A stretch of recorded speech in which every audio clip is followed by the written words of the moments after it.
Creo que Óscar y yo fuimos uno de los primeros que empezamos en el hospital a utilizar la teriparatida en problemas de consolidación en los abuelos, ¿no? En el transcurso de los casos clínicos os presentaré una técnica que se nos ocurrió hace varios años, porque el hueso, la calidad ósea de en lo que colocábamos nuestros implantes era pésimo, ¿no? Entonces tratamos de idear algo, sobre todo en las fracturas perotrocanterias, cuando se producía el fenómeno del cutout, el fenómeno de corte y el fallo del dispositivo cérvico-cefálico, tratando de injertar en el cuello hueso de banco para solucionar estos problemas. Cuando nos presentaron la teriparatida, Óscar y yo empezamos a usarla y fuimos ampliando ya, aparte de la fractura de fémur proximal, fracturas complejas, bueno, y realmente pues no tenemos tenemos una base de datos que todavía no creo que compartiremos con los compañeros de Reumato para hacerlo conjunto, el estudio de los casos con teriparatida que han llegado a consolidar y que estaban en un retraso de consolidación y que ya habían pasado los meses del retraso. Bueno, ya nos conocéis todos y si no, nos conoceréis ahora después porque hemos hecho producciones de la A a la Z, es nuestra marca de Ares Zumbado Productions. Y para empezar un poco, el escenario donde trabajamos es este, es una casa vieja, destartalada, y que podemos pues apuntalarla, pero todos nos gusta probablemente bastante más una casa un poco más moderna, ¿no? Entonces tenemos que elegir bien entre casas apuntaladas o casas modernas, y desde mi punto de vista y probablemente desde el vuestro, para tener un hueso viejo y darle unos antirresortivos, pues preferimos crear hueso nuevo con teriparatida, ¿no? Ahora ha salido algún otro, pero de momento la experiencia que tenemos es con teriparatida, ¿no? Y el primer caso, pues... Sí.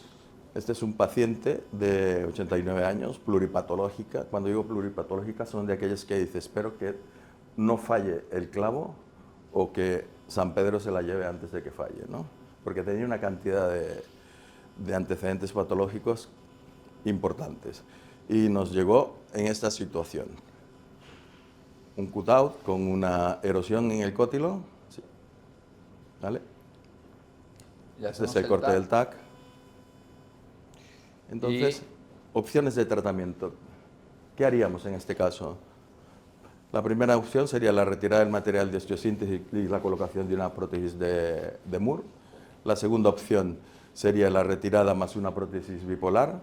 La tercera, retirada del material y una total de cadera. O la retirada nada más de esto, teniendo en cuenta que la paciente era muy pluripatológica, ¿no? Podemos así más o menos hacerlo a mano alzada, sí. Por ejemplo. ¿Quién sería la opción de retirada y prótesis? ¿Hemiprótesis de Moore? ¿Camina la señora o caminará? Caminaba. Claro. El caminará no lo sabemos. Ya. De momento, antes de... Caminaba. Sí, caminaba. Y le ponemos un Moore, le ponemos una bipolar, una total. Si está consolidado. Está consolidado, lo retiro y no le pongo más nada. Muy bien, sí. Efectivamente, se puede retirar, pero aquí no hay una imagen antes. No. Dale. Sí. No, no, dale. No, ya está, sí.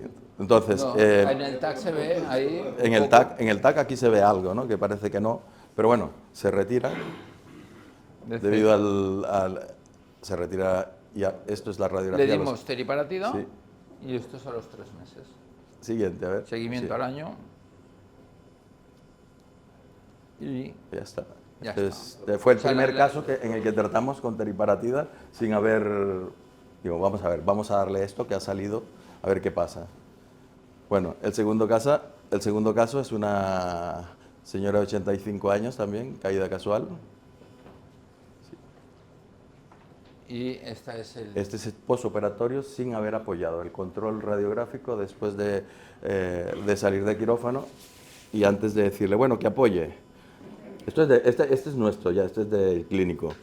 Todos estaréis de acuerdo, ¿no? Que hay una diástasis ahí del foco, ¿no? Bueno, pues vamos, siguiente. Poscarga. se aguanta, pero ya vemos de que el dispositivo deslizante del clavo no ha funcionado, ¿no? Se acerca un poco la fractura, pero el clavo no ha deslizado, no ha funcionado, uno. Se masca la tragedia, alguien puede... Uno, porque posiblemente lo hayan dejado bloqueado. Y este es el resultado. A la sexta semana esto, se ha colapsado el foco. Esto sí. ¿No? Y Pero empieza la erosión del cótilo. que el clavo no se ha movido. Sí, ¿no? Y una vez más vemos que el dispositivo cérvico-cefálico no ha deslizado, ¿no? ¿Qué hacemos? Esta sí es paciente activa, camina y va a hacer la compra, lleva los... Bueno, retirarle material y... Sí. Esto se debe a dos tipos de causas, clínicas y de procedimiento quirúrgico. Las clínicas serían la osteoporosis, la condición física del paciente, que le dices que no apoyes y apoya, pero si estaba en la diástasis del foco de fractura, estaba condenado a fracasar, la condición mental del paciente, la edad del paciente y la desnutrición, sobre todo en estos pacientes de octogenarios y sobre todo la osteoporosis. Tratamos la fractura, pero no tratamos la osteoporosis, ¿no? Causas técnicas, todos los errores que cometió el cirujano nuestro, reducción incorrecta de la fractura, exceso del colapso de la fractura que excede a la capacidad deslizante del cervicocefálico. Siguiente. Incorrecta colocación del tornillo deslizante, en este caso estaba bien. Y el bloqueo incorrecto del tornillo, o sea que estaba bloqueado al máximo, no se dejó dinámico para que pudiera deslizar. Esta es la técnica que os comentaba, lo presentamos en el 2011 en Davos. Tenemos en el hospital alrededor de 18 casos y, claro, aquí no conocíamos todavía la teriparatida.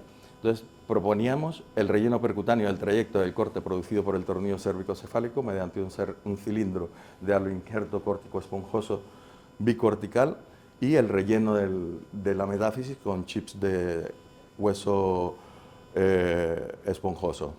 Y buscar un clavo de menor angulación. Este es un modelado de injerto liofilizado.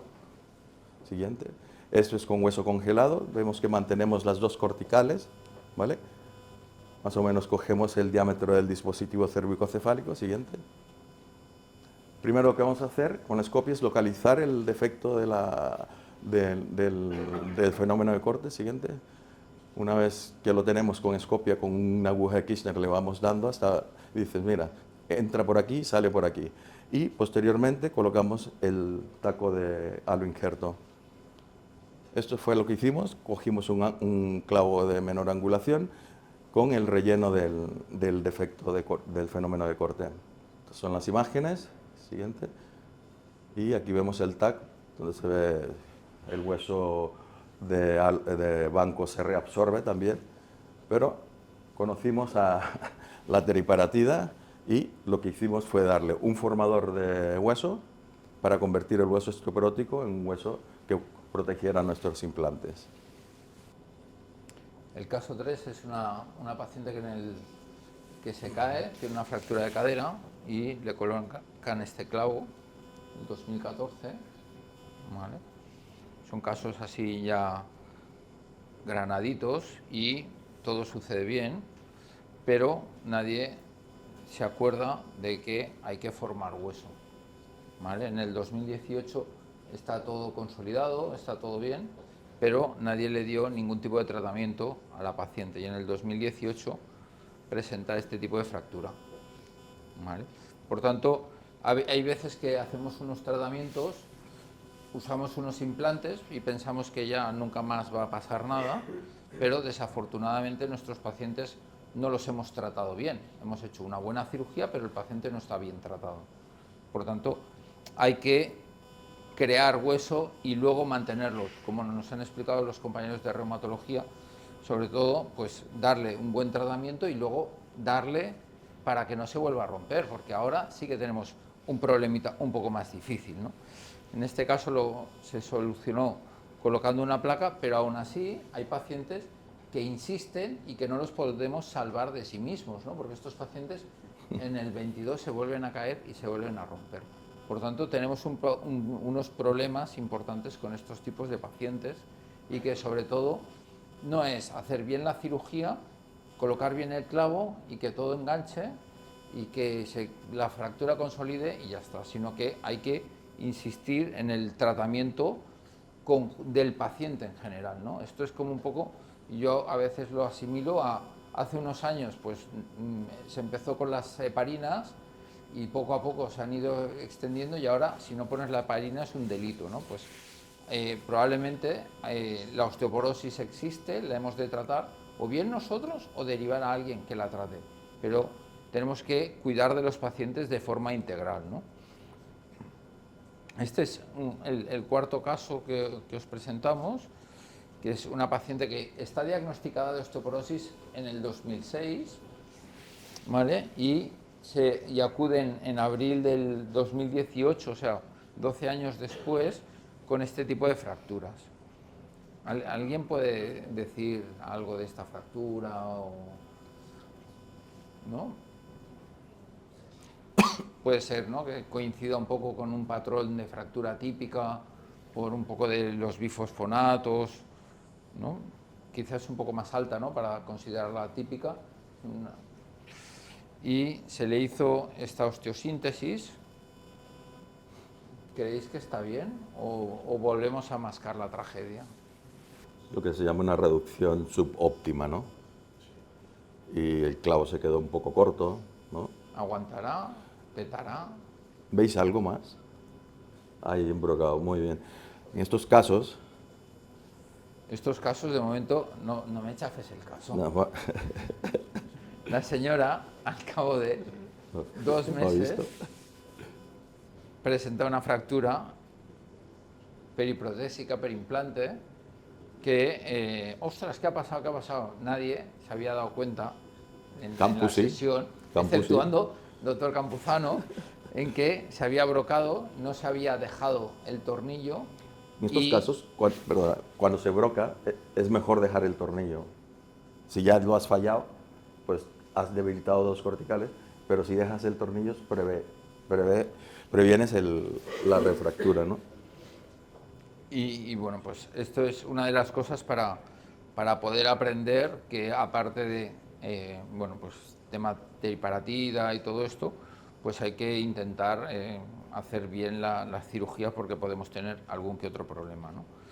Y el quinto caso es una mujer de 75 años sin antecedentes patológicos de interés, que se cae en domicilio, que años antes le habían puesto este clavo y que al alta pues le pusieron su enoxaparina, su omeprazol, metamizol. ¿Alguien le puso el calcio? ¿Alguien le puso la vitamina D? La Marga Navarro. ¿Alguien se planteó ponerle bifosfonatos o teriparatida? ¿No? Vosotros, compañeros de reumatología, le hubierais, sin antecedentes, 75 años, ¿qué le hubierais pautado a esta paciente? El calcio y la vitamina D casi seguro, y probablemente unos bifosfonatos, ¿no? No, nada. ¿Vale? Entonces, tampoco nadie le miró si tenía otras fracturas, a lo mejor una vertebrilla por allí, y rebusqué en la historia y tampoco tenía ninguna analítica de aquel entonces. Probablemente lo hicimos bastante mal, o con lo que sabemos ahora lo hicimos mal en aquel entonces, ¿no? Entonces, al cabo de unos añitos, aparece con esta fractura un poquito más abajo del clavo, ¿no?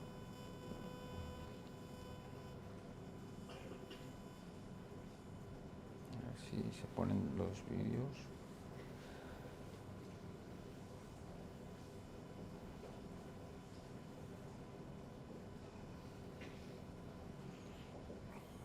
La señora caminaba, ¿eh? Lleva el clavo arriba, tiene esta fractura abajo. Si queréis os vuelvo a poner los tags. ¿Una placa? ¿2 placas? No, 2 placas. ¿Una o 2? Depende si es en la privada. ¿Algún tornillo? No, no es privada, es de seguridad social. No, 2. ¿Una placa lateral? ¿Sí? ¿Vosotros también? ¿Placa lateral? Sí, que puedes poner un soporte medial, ¿no? ¿Y en el soporte medial qué le pondríais? ¿Otra placa premoldeada allí? Sí. Bueno, pues puedes pedir. Hay tiempo, Hay tiempo, hay margen. Días también material. No, es verdad, no hay placas mediales. No hay así, placas Con mediales. lo cual tienes Yo que he puesto- utilizar yo- de tibia o de lo que... Yo he puesto una Filos, por ejemplo. Tiene mucha experiencia por esto. Yo alguna vez he puesto hasta un halo injerto de cortical, ¿sabes? Y con... Hay gente que pone, también hemos puesto alguna de meseta del lado contrario, o sea que puedes inventar un poco porque no hay nada específico, ¿no? O podemos inventar la placa medial de fémur distal, ya. Ya, pero es corta. Pero es cortita. Y además esta señora tiene un trazo intraarticular, o sea que... Bueno, yo os contaré un poco, no sé si os lo habéis planteado, porque a lo mejor para un abordaje lateral, pues directamente hacéis una incisión lateral, pero la placa medial que hacemos, o hacemos un abordaje como si fuera para una PTR, cada uno tiene sus debilidades. Entonces, yo en este caso, pues intenté o me planteé hacerle un abordaje de tarpo, que también es, en la literatura lo encuentras como Schwarzblacker o el parapatelar lateral, y en este caso me gusta más el parapatelar lateral porque puedo luego subir y tener un más margen para colocar la placa lateral, pero sí que con este abordaje me permite ver bien el trazo de la fractura intercondilia que tenía, y luxando medialmente la rótula puedo hacer una reducción muy anatómica y esto me permite colocar el Kirchner de lateral hacia medial y meter los tornillos de mediales a laterales para que no me condicione cómo colocar la placa lateral a la hora de hacer la síntesis. ¿Vale? Coloco unos tornillos canulados y en este caso pues le coloqué un clavo endomedular, que esto me permite un apoyo inmediato, o al menos los clavos son para apoyar de forma inmediata. ¿Quitaste de arriba? ¿Eh? ¿Quitaste de arriba? No quité el de arriba. ¿Y está En- como loco? Bueno, ahora lo vemos. Bueno, momento, no me destabe aquí. Entonces, la parte buena del clavo corto es que el que tenemos al menos en nosotros es que la parte proximal del clavo retrógrado es guiado, y por tanto hay que pensar menos en este aspecto, ¿no? Entonces lo que hice fue poner los tornillos del encerrojado distal desde medial a lateral, como veis aquí en la escopia, y luego con el mismo mango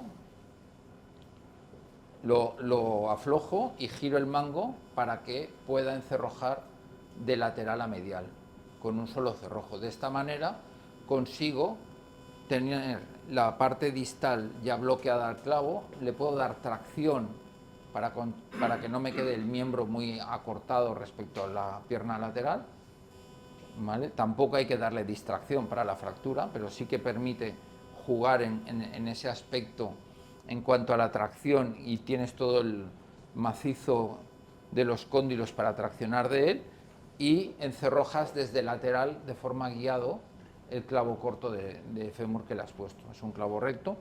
Probablemente uno de los errores que cometí es que le puse el clavo más delgado, pensando, ostras, no sé si me cabrá, probablemente le cabía algún clavo más grande, pero bueno, ya estaba puesto. Y lo suplementamos con una placa lateral que unía desde los cóndilos, y hicimos la técnica de overlapping y interlocking. Y el interlocking lo hicimos con el clavo distal, porque el clavo proximal no nos coincidía. Y sí que destacar a nivel proximal todo lo que hemos hecho aquí es ponemos 3 tornillos monocorticales, pero se aconseja siempre poner un cerclaje y hacer una mezcla de síntesis para evitar que la placa no se arranque del hueso, no se despegue. Con uno controlas la rotación, que no la controlarías con el cerclaje. Sí que controlas la rotación, controlas el desplazamiento en sagital, pero no controlas el despegamiento de la placa hacia lateral. Por tanto, mezclamos tornillos y cerclajes y, bueno, pues, y este es el resultado final, ¿no? Entonces, esta síntesis nos permite a esta señora ponerla a cargar al segundo día. El primer día le pusimos el bistec y el segundo día la pusimos a cargar. Dos. Dos bistecs, perdón. Pero sí que caminaba el segundo día. Se fue andando a su casa. Se fue andando a casa. Por tanto, sí que parece muy agresivo, probablemente lleva mucho hierro, pero te permite una paciente que con solo una placa lateral y hueso osteoporótico no sintetizas bien todo lo que es la parte medial, y de esta manera te permite hacer una carga y un apoyo inmediato, ¿no? Por tanto, creemos que es muy importante hacer un buen diagnóstico, leer muy bien las radiografías, hacer una muy buena técnica quirúrgica, el control de las comorbilidades y, sobre todo, formar hueso para que nuestros implantes que hemos colocado bien puedan soportar toda la carga de peso, ¿no? Y la formación de hueso la podemos conseguir con teriparatida, ¿no? Entonces, para concluir, ¿no?, debemos cuidar a nuestros pacientes y nuestros implantes, porque no solo los implantes, ¿no?, pero también nuestros pacientes, creando hueso nuevo bueno y creando hueso resistente, ¿vale? Por tanto, necesitamos esto, y muchas veces para conseguir que sea un hueso nuevo, un hueso bueno y un hueso resistente, pues tenemos que irnos un poco probablemente fuera de ficha técnica y poner la teriparatida, porque a lo mejor no tiene una fractura. No es que tenga una, es que tiene 2 o 3 y ya estaríamos dentro de ficha técnica para este tipo de lesiones. Y muchas gracias. Gracias por haber venido. Por la